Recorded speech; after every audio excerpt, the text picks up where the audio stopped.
Three, two, one. Okay, so we're live. Hello, my name is Andrew Gagne with Foundry Social, and this Monday morning I want to broadcast and tell everyone about some stuff we learned last week and over the weekend.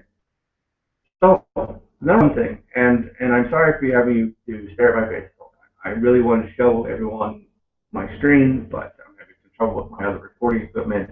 Mostly, ironically speaking, it's a antivirus program that is in itself a virus program.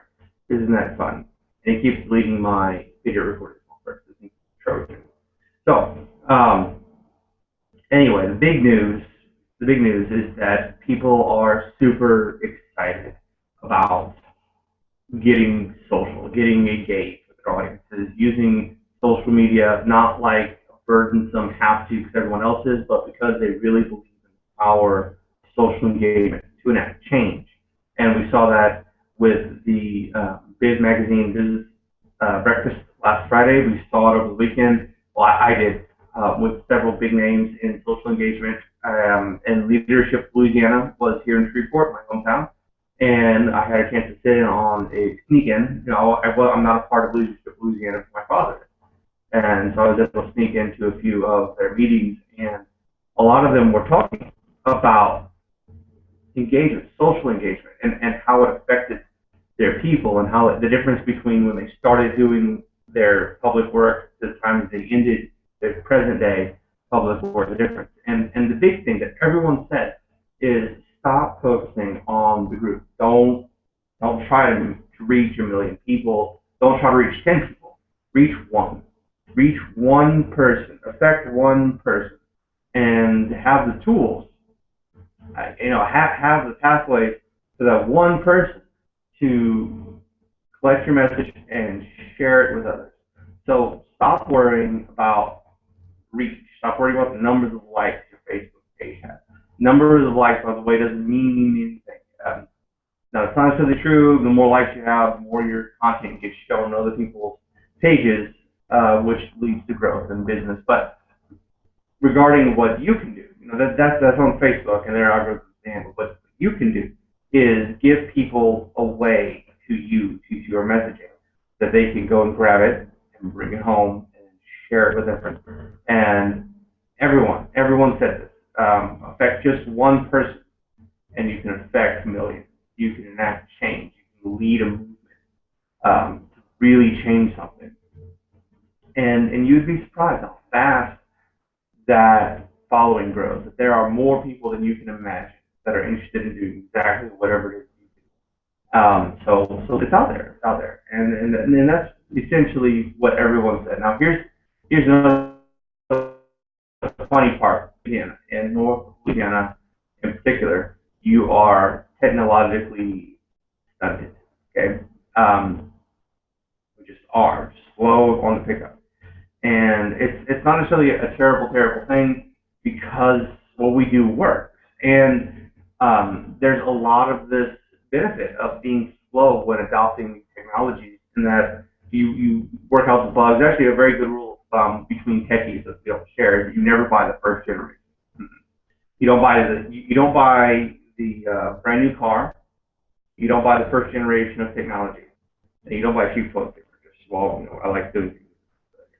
Um, the reason for that is that when something first comes out, it's cool. Yeah, yay, lots of buzz, but it's full of bugs. There's lots of problems that no one foresaw or that they foresaw and haven't had a chance to fix it yet. And actually, very good if you want to be in the know.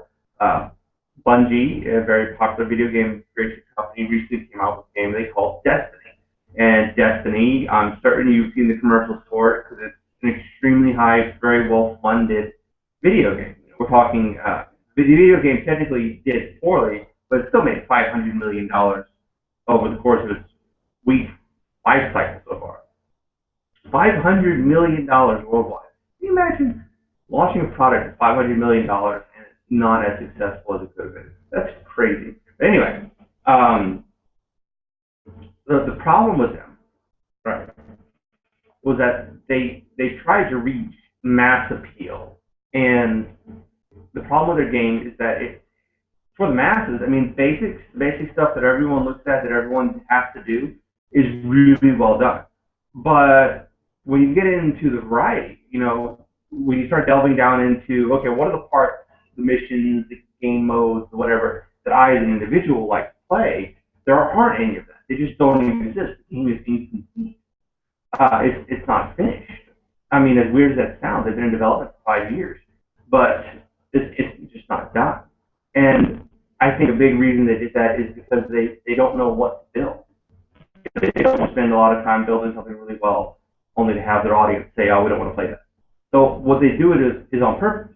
Tech guys, they just do this on purpose now. That they launch things underdone on purpose, and then let their audience tell them what they want, and then they put that in later.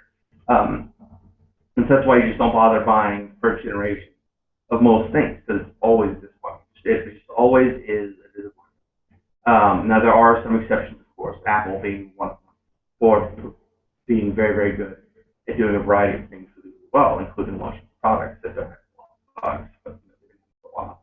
So anyway, I wanted to leave you all with this little bit of wisdom that we picked up in your social engagement when you're dealing with people. Every person that you meet, everyone, you never know who you're talking to, by the way, but every person that you meet can be your next $1 million sale. It is just incredible power that people who would come up to shake your hand, you think are just a regular guy on the street, and they're millionaires, or they're connected to hundreds of thousands of people, or they command the movement of company dollars. I mean, you never know who you're meeting. And even if they're not super important, that they are just a regular person. Regular people are what makes up the majority of an audience. And so adding them to your network one at a time is an accelerator. So don't be afraid to go slow, just continue to grow. That's key. And don't try to reach out to thousands and thousands of people at one time. That means you have to dilute your message that is consumable by thousands of people at a single time. They would all understand it. Make your message for one person, whoever it is that's across from you, right there, right there across from you, or that you run to on the street, or that your next business meeting is with. That one person, make that message to them, and keep that person in mind. And and that's what your social media is for, is a place for them to go and talk to you after you make this first business. And you continue having these conversations, and you keep on brand, on topic, on how to help them, on how to help their problems, solve their issues.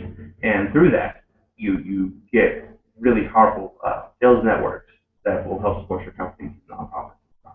So anyway, that's the tip of today. What we learned last week, we learned the weekend.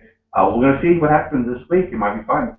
We're going to start doing some Friday broadcasts, some live broadcasts for audiences to join and ask questions. And we have to figure all this stuff out and get our technology in order so it doesn't break like our recording software did. And looking forward to it. Very exciting. So take care, have fun, have a good week. And again, this is Andrew Gaines from Calgary Social. Have a good day.